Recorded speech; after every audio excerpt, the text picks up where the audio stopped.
kalau kita ada konflik dengan adik-beradik, dia perlu untuk kita jarakkan seketika.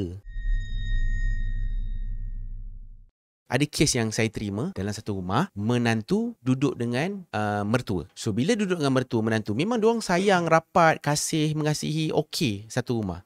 Tapi bila makin lama duduk satu rumah, biasalah manusia ni ada perangai. Makin lama makin nampaklah perangai masing-masing.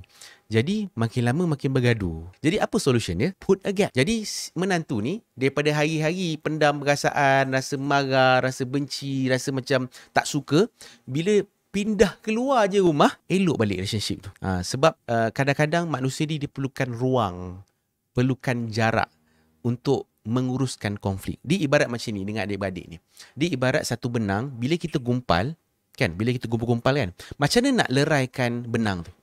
Kita kena jarakkan benang tu, tak? So, bila jarakkan benang tu apa jadi? Benang tu boleh dileraikan semula ikatan-ikatan yang serabut tu, betul tak? Sebegitulah juga kalau kita ada konflik dengan adik-beradik, dia perlu untuk kita jarakkan seketika.